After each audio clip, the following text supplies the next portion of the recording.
You just pulled up to Artist Avenue, the #1 most popular place for all things music. I'm Joseph, and I'm here with CJ, Declan, Russell, Luke. So in today's episode, I want to talk about the recent Grammy nominations, as it's the biggest in music news.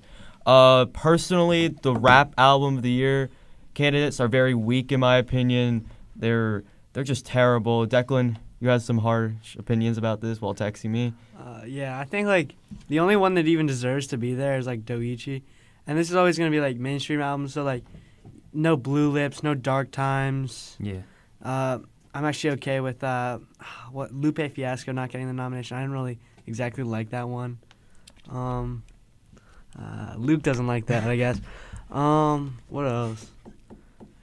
Yeah, I can't J. even. Cole. The J. Cole Oh, nomination. yeah, the J. Cole. That was was awful. weird. He doesn't even like that one. Yeah. It's a throwaway. Which is just bizarre to me. I think the Grammys are like I think Grammys are terrible. for the rap hip hop genre. They've been a joke for.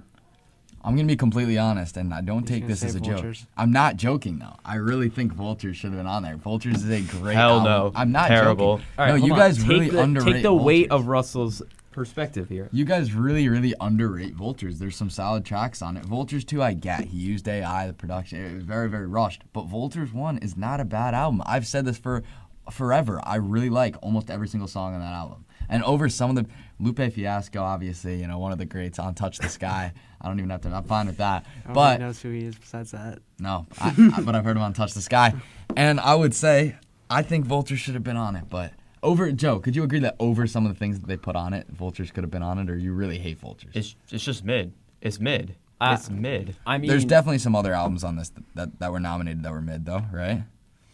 Well, J. Cole wasn't proud of the product he put out. He deleted a track off the album, and they still nominated it, which means they're not really in the sphere, in the atmosphere. They don't know what's going on. Yeah, that's what I feel like. It feels like they're just so uninvolved. Like yes, it's the Grammy standard, but like I don't know. It feels like. I think Who is Doechii? they just do it for ratings. She's Yeah, signed to probably. what was TD. Kendrick's old? I thought it was Oh, yeah, TD. She signed to TD. All right. We Eminem's haven't. still getting nominated for Grammys in 2024. We haven't. Oh, he's on. Yeah, he's on. Yeah. there. For the Grammys, they do it for ratings. So the album of the year category is always going to be pop albums. It's always going to be those boring, overused, basic formula every time. And I had to put myself through torture listening to that Taylor Swift album. Almost fell asleep. 2 hours and 2 minutes of 2 hours. The album's 2 hours. 2 long. hours and 2 minutes. I listened to the deluxe too. Honestly, the worst music I've honestly heard. It's like All right, I can't say anything. It's because I rated it like the third lowest rating I ever given. I cannot say anything because I have yet to listen. Obviously. I'm just going to take Joe's word for it. Okay.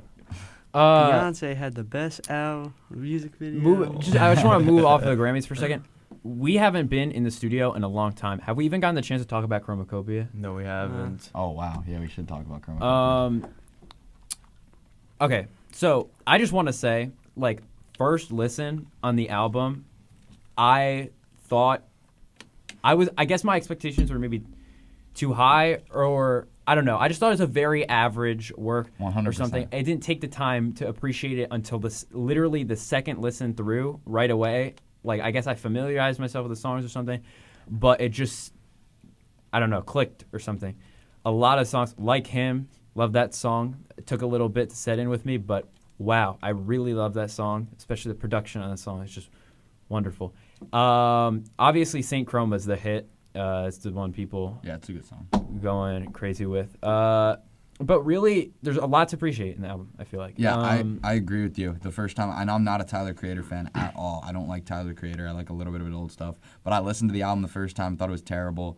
And then I listened to it a couple more times, and it's not a bad album. There's some pretty good songs on it. Yeah. I'm just not like a Tyler Creator fan. I like a lot more other members of Odd Future or affiliates of Odd Future. And I like their older stuff, like the Odd Future Volume 1, when they did Cloud Rap. Yeah, that was a good album. I listened to that album before. It was a great album. The album grew off me, actually. I would put it 4 or 5 in his discography. It doesn't touch Igor. What about out of 10? Out of 10? It's like a 7 or 8 for me now. I first Yeah, gave it a I would 9. give it I first gave it a Oh, 9. that's crazy. That's crazy. Now it's like a 7. I or literally 8. gave it a 7. I gave it like a 6.5 like range, 6 to 7 range when I first listened to it. Now I'd probably say it sits somewhere like above a 7. I'd go like a 7.3, But 7.4.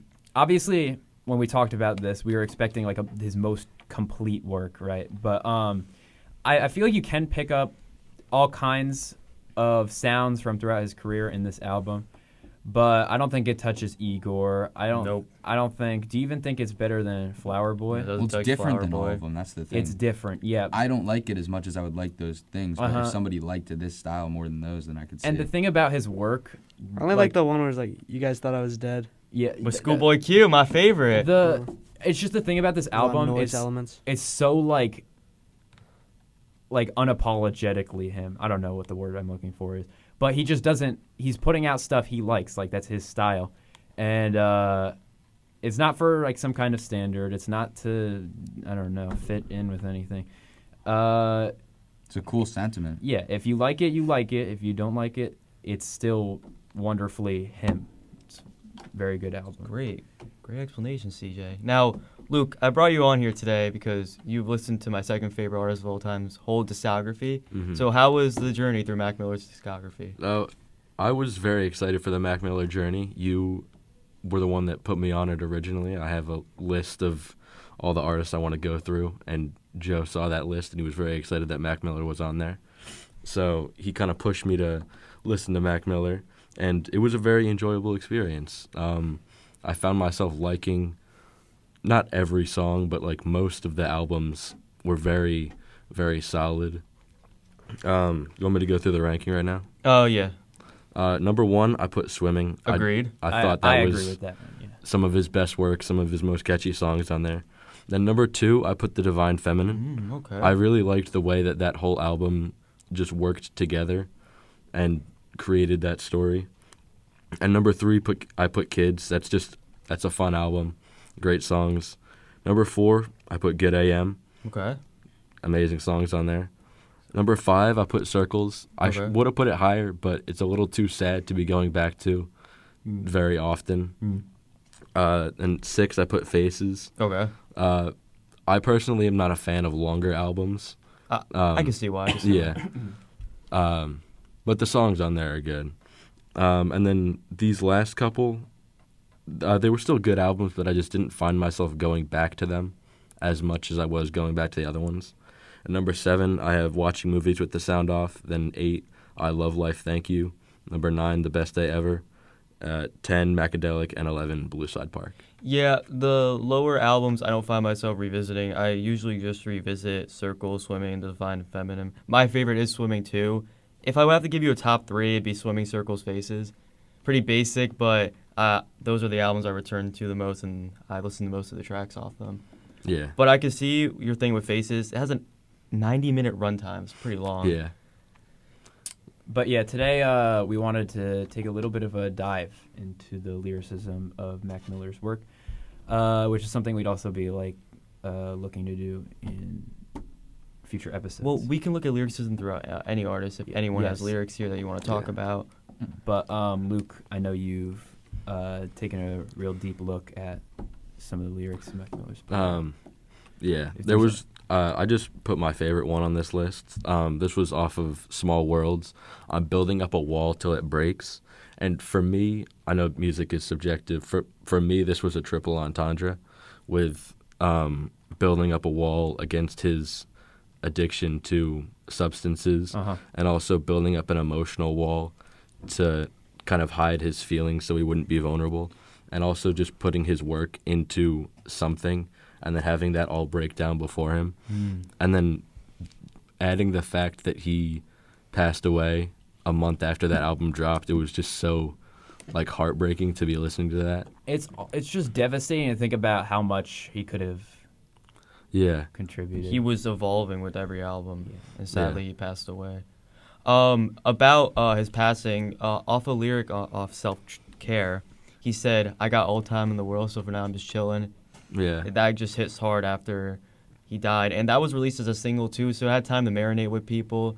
So it just hit hard. And actually, this album Fantano, he gave it a 3 upon release, but then years later he returned to it and gave it an 8 out of 10. So the message of the album really came in fruition when he sadly passed away. Yeah. That's And something interesting. Yeah. I also like off of Perfect Circle, Godspeed. That was like a couple years before his passing. How he's like essentially predicting that this addiction is going to be the end of him, and that it's going to be heartbreaking for everyone that loves him and his mother to have to deal with that. And he knows that it's a problem, but he just still can't find a way to break that addiction. God, that's just so heavy. It's very sad. It just makes you think too. Had he not died, how would people look at his work? I think for his career, something like that. Would you say it was the best thing that could have happened for his music? Like, would his music have reached the audience in the way it has because he died so early? Like, you have other artists that happens with too. I know, like MF Doom. Yeah. Whatever. I honestly don't know. I don't know how it would have went because I didn't listen to music when he died. I just started like a year or two ago, so it was just the same thing to me, the same feel. Certainly, yeah, something to think about, but I don't know. Yeah. But I just want to say who I think should win Album of the Year at the Grammys. I think Chappell Roan should win it.